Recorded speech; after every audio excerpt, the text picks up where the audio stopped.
දරුවන් ඔනේ නම් වෙනද වගේ අපි මේ එකතු වෙලා ඉන්නේ. අපි ගණිත ගැටලුවක් සාකච්ඡා කරන්න. මොකක්ද අද තියෙන ගණිත ගැටලුව? හරි.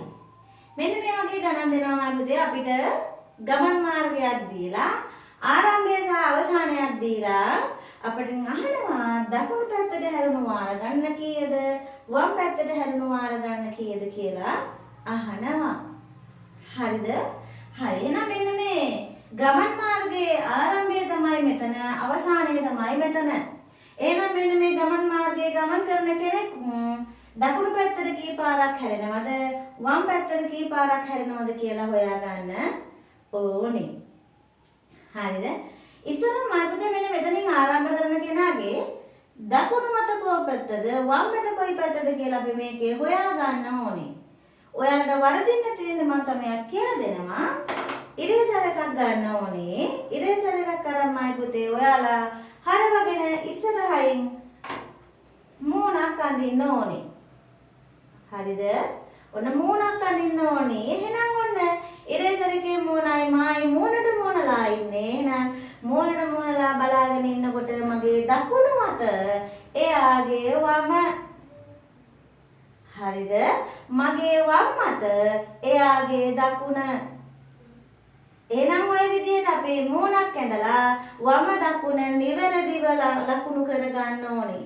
එහෙනම් දෙන්න මූණට මූණ බලන නිසා ඔයාගේ දකුණු මත එයාගේ වම, ඔයාගේ වම් මත පැත්ත එයාගේ දකුණ. එහෙනම් මෙන්න මේ පැති දෙකේ අපි ලියා ගන්න ඕනි.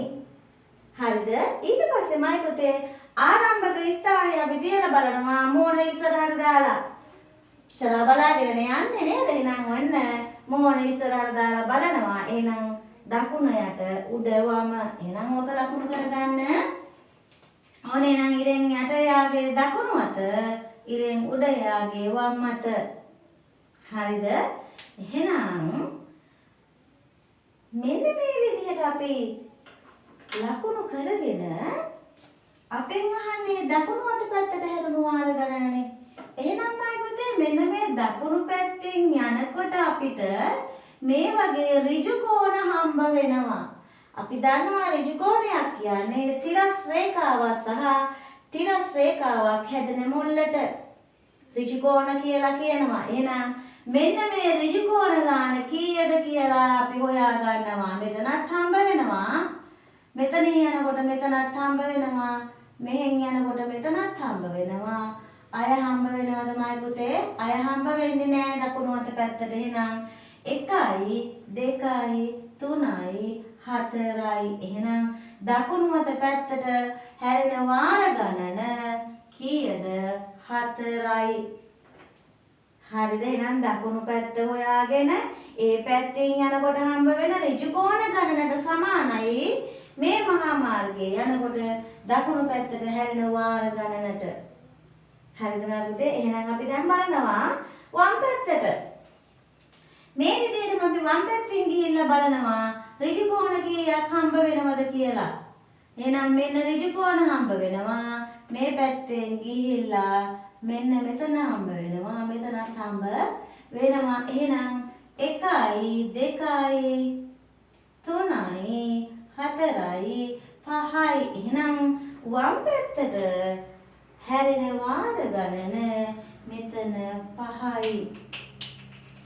හරිද පුතේ? තේරුණා නේද? එහෙනම් ඔන්න ඉරේසර් කෑල්ලක් අරගෙන දකුණ වම හොයා ගන්නවා නිවැරදිව. දකුණු පැත්තට නම් අපි දකුණු පැත්තෙන් ගිහිල්ලා හම්බ වෙන ඍජු කෝණ ගාන හොයා ගන්නවා. වම් පැත්තට ඇහුවොත් වම් පැත්තෙන් ගිහිල්ලා අපිට හම්බ වෙන ඍජු කෝණ ගාන හොයා ගන්නවා. එතකොට එහෙනම් මෙන්න මේ හැරුණු වාර ගණන අපිට ඉක්මනටම පහසුවෙන්ම හොයා ගන්න පුළුවන්. ආරම්භක ස්ථානයේ නම් අවසානයට ගමන් කරනකොට. හරිද?